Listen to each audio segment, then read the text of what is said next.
What if I told you reality is not what you think it is? Well, that's what I'm going to talk about today, the law of mentalism. The law of mentalism, if you don't know about it, is an amazing concept, amazing law, universal law that applies to everything. And it'll totally change the way you see life, and it'll give you the ability to create the life you want if you implement it in your life. So who am I and why should you listen to me? Well, my name is Ivor Churchill, if you don't know me. And I've spent the last 10 years thinking about all this kind of stuff, going deep into mindset and how the mind works, how my own mind works. I've fixed all the problems I had mentally, and I've really diagnosed what makes the mind work. And I want to help other people to understand that as well so they can improve their own lives. So with that being said, let's get into today's video, the law of mentalism. So the first point is the all is mind. The universe is mental. So I've drawn a very bad brain equaling universal mind. So this is a bit of a mind exploding concept to understand, but the universal mind is kind of like this idea of universal consciousness as well.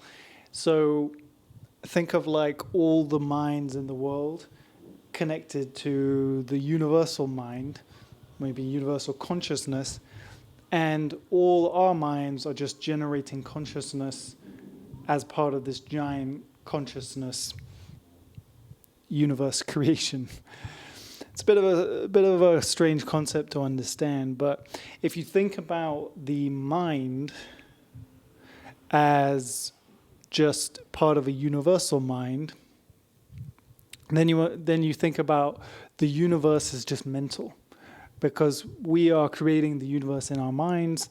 And so as they're starting to think about with quantum physics, how do we know the universe really exists if it's only a projection in our mind? Does the universe exist if we're not observing it?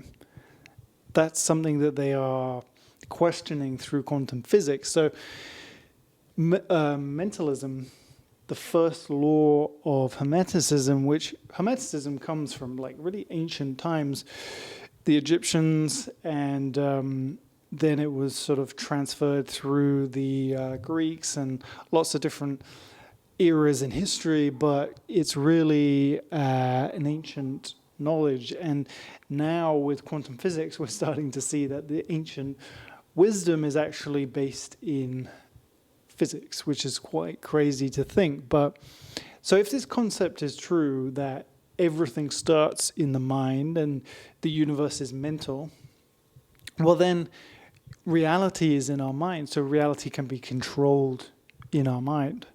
And so that's the first point you have to kind of wrap your brain around.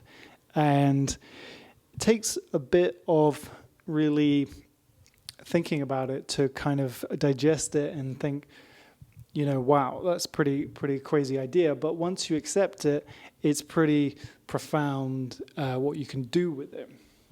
So that's the first point. And then the second point is everything begins in the mind. So what this means is that, everything begins in your mind. Like you think about things every day and they are created in the world. So what this also means is everything in history began in somebody's mind. Like all the buildings you see in the world were a thought in somebody's mind before they were created in reality. All the inventions that we've created were created in somebody's mind before in reality. So everything starts in the mind and then becomes real, right? Can you think of anything that wasn't originally a thought? Like I can't think of anything. Every company, every product, every building, every everything, every design for clothing, it all begins mentally, and then it's created in reality. So everything begins in the mind, and that gives you the power to design your reality. Once you accept that, you are designing your life mentally, and then that is happening in reality. But most people are not conscious of this. They're thinking, I'm creating things in reality, and my mind has nothing to do with it. So that's the second point, really important point to think about. So number 3 is you as a fragment of the universal mind have creative power through your thoughts. So this means that as a connected part of the universal mind, or the superconsciousness, or whatever you want to call it, you have creative power. So you are generating the universe as we go, as we consciously, exist. So that's also quite a crazy, quite a powerful thing to wrap your head around. But, once you think about it, you think, yeah, it's pretty true, right? Because I'm thinking things, I'm designing things in my mind, and I'm creating them.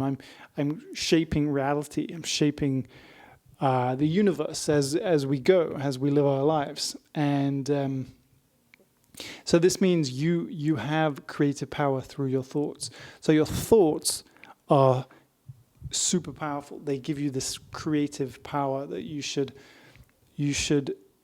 appreciate and you should use, right? So then you never take your thoughts for granted, because they are affecting reality. They are creating reality as we go. So that's a super powerful point as well. And number 4 is thoughts impact reality. So I've drawn like a kind of like ripple, like when you throw a stone in water. Thoughts have a similar effect. They create this like ripple effect on reality. And I've also drawn a magnet, very, very bad drawing of a magnet with a goal being drawn towards it, right? So it also creates this magnetic effect to your thoughts, right? So I'm sure you've heard of the law of attraction, right? The concept of attracting what you want towards you, right? And this is because as you think thoughts, you're impacting reality with your thoughts. You are putting out a frequency, a vibration of energy, and that is having an effect. You are like harmonizing with that frequency. So we know that the universe is very much like to do with energy, vibrations, and we can see this with sound vibrations harmonizing. We can see this with our thoughts and our emotions harmonizing with other people's thoughts and emotions, right? So this is why we can see like society is very much like in tune with each other. The majority of society is very negative, and they're in tune with that negativity. So when you start to say things like this, like you can control your thoughts, and you start to say things from a different vibration, they reject that because you're not in harmony with them. So that's a really important point to think about. Your thoughts are impacting reality. They're actually either harmonizing with reality or not harmonizing and conflicting with other people's thoughts and vibrational states. So number 5 is transmutation, alchemy, thoughts, images, change reality. So transmutation or alchemy is like through the power of thought, you have the ability to transform your thoughts into a different, or you have the ability to transmute your thoughts and images to create a new reality. So if you are very negative, you have the ability to decide to be positive. You got to understand that negativity is the same thing as positivity. It's just on the other end of the spectrum. It's on the same spectrum. It's kind of the same thing, but it's connected. So it's not like one or the other. It's like you can shift between them. So you have the ability to transmute or alchemize any thing you want into the opposite. So if you're afraid, you can think thoughts of courage. If you are pessimistic, you can think thoughts of optimism. And you can see images, and this will change your reality if you continue to do it every day, continually. And I got a comment from a viewer who was arguing that pessimism is the best way to view the world, because you're always right, or basically he was saying you can never really be wrong. It's a better way to see the world, and I don't agree with that, because pessimism is a very limiting point of view. But if you decide that is the best way to live, then you're never going to be able to shift to the other side, right? You'll never be able to transmute that into a positive form of consciousness, So that's just a point about that. But that's number 5, a very powerful practice you can do with transmutation. Number 6, visualization affects the universal mind and it changes reality. So when you visualize what you want, you are imprinting that visualization on the universal mind or the superconsciousness. And this is quite a hard concept to understand, right? But it's similar to all of our minds are connected to the universal mind. And so when we're visualizing a different reality, we are imprinting that on the total universal mind, which then changes the reality we experience. So if you've ever done a lot of visualization, you probably experienced this, right? You visualize something enough, and then something starts to change the universe, or something starts to change your reality, and it feels like the universe is changing for you. If you've ever experienced that, you will probably know what I'm talking about. But if you haven't, give it a go. It really works. And again, this is a hard concept to understand, but this idea that our consciousness or our mind is connected to a universal mind. And but in Buddhism and religions like that, they believe that all humans are connected, all of our consciousnesses are connected.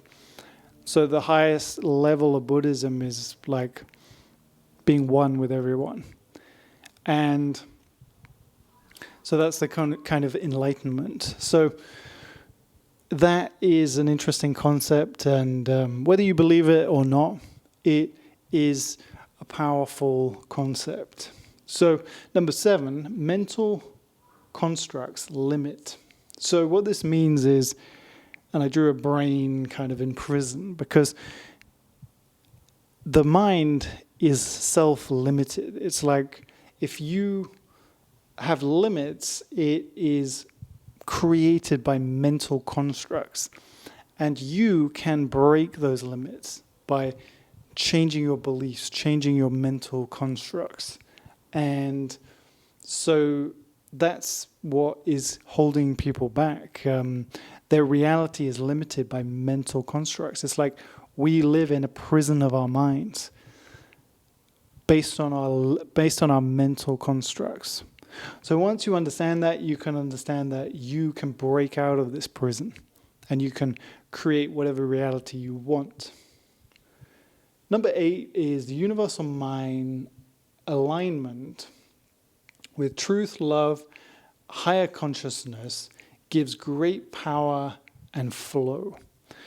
So this is really cool. When you align yourself with the universal mind, which is really like truth, love, higher consciousness, it's like this is what Buddhists talk about in enlightenment. It's like pure connectedness, pure love, and also, interestingly, near-death experience survivors, they always talk about this sort of universal consciousness, pure love and acceptance, and so that's kind of the idea of this. And when you align yourself with this, when you raise your consciousness, you unlock great power and flow to create your reality. So if you want essentially like a superpower to create your own reality, this is how you get it. And then lastly, number 9, mentalism mastery equals life mastery. So to master your life, you have to master the law of mentalism. People are obsessed with mastering life, creating in reality, conquering the physical reality, when they don't first look to conquer the mental reality. And that's why it's so hard for people to create things in the physical world, because they're focused too much on the external. And obviously you need to create in the external, but you also need to create mentally first, or at the same time. So guys, that is 9 points on the law of mentalism. And which one of these did you find interesting? Leave a comment and tell me which one you found interesting. I would be really interested to know. And also, if you really enjoyed this, consider giving a like and subscribe. And I've got some other links below for a free group or for a free coaching call. And check those out if you like. See you next time. Bye.